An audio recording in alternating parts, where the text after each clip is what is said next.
السلام علیکم ورحمۃ اللہ۔ بسم اللہ الرحمن الرحیم۔ حضرت عمر بن معدی کرب زبیدی رضی اللہ تعالیٰ عنہ کی بہادری۔ حضرت مالک بن عبداللہ خثامی فرماتے ہیں کہ میں نے اس آدمی سے زیادہ شرافت والا کوئی آدمی نہیں دیکھا جو جنگ یرموک کے دن مسلمانوں کی طرف سے مقابلہ کے لیے میدان میں نکلا۔ ایک بڑا مضبوط اجمی کافر ان کے مقابلے کے لیے آیا، انہوں نے اسے قتل کر دیا۔ پھر کفار شکست کھا کر بھاگ اٹھے، انہوں نے ان کافروں کا پیچھا کیا اور پھر اپنے ایک بڑے اونی خیمہ میں واپس آئے اور اس میں داخل ہو کر کھانے کے بڑے پیالے منگوائے اور آس پاس کے تمام لوگوں کو کھانے کے لیے بلایا۔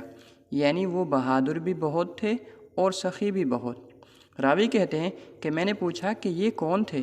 حضرت مالک رضی اللہ عنہ نے فرمایا یہ حضرت عمر بن معدی کرب تھے۔ حضرت قیس بن ابی حازم رضی اللہ عنہ فرماتے ہیں کہ میں جنگ قادسیہ میں شریک ہوا۔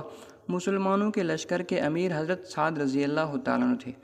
حضرت عمر بن معدی کرب رضی اللہ تعالیٰ عنہ صفوں کے سامنے سے گزرتے جاتے تھے اور فرماتے جاتے تھے، اے جماعت مہاجرین، زور آور شیر بن جاؤ اور حملہ ایسا کرو کہ مقابل سوار اپنا نیزہ پھینک دے، کیونکہ سوار آدمی جب نیزہ پھینک دیتا ہے تو نا امید ہو جاتا ہے۔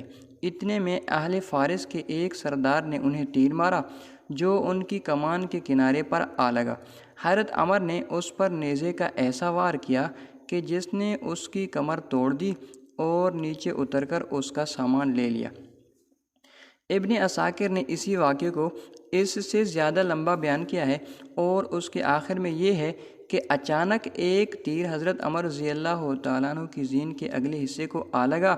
انہوں نے تیر پھینکنے والے پر حملہ کیا اور اسے ایسے پکڑ لیا جیسے کسی لڑکی کو پکڑا جاتا ہے، اور اسے مسلمانوں اور کافروں کی دو صفوں کے بیچ میں رکھ کر اس کا سر کاٹ ڈالا اور اپنے ساتھیوں کو فرمایا، ایسے کیا کرو۔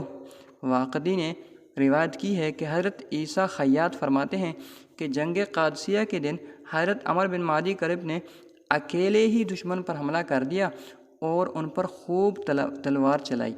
پھر بعد میں مسلمان بھی ان تک پہنچ گئے تو دیکھا کہ دشمنوں نے حضرت عمر کو چاروں طرف سے گھیر رکھا ہے اور وہ اکیلے ان کافروں پر تلوار چلا رہے ہیں۔ پھر مسلمانوں نے ان کافروں کو حضرت عمر سے ہٹایا۔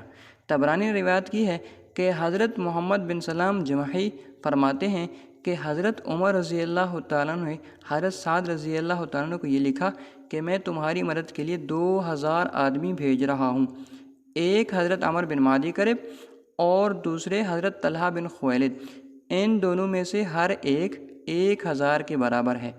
حضرت ابو صالح بن وجیح فرماتے ہیں کہ سن 21 ہجری میں جنگ نہاوند میں حضرت نعمان بن مقرن رضی اللہ تعالیٰ عنہ شہید ہوئے تھے۔ پھر مسلمانوں کو شکست ہو گئی تھی۔ پھر حضرت عمر بن معدی کرب رضی اللہ تعالیٰ عنہ ایسے زور سے لڑے کہ شکست فتح میں تبدیل ہو گئی اور خود زخموں سے چور ہو گئے۔ آخر روزہ نامی بستی میں ان کا انتقال ہوا۔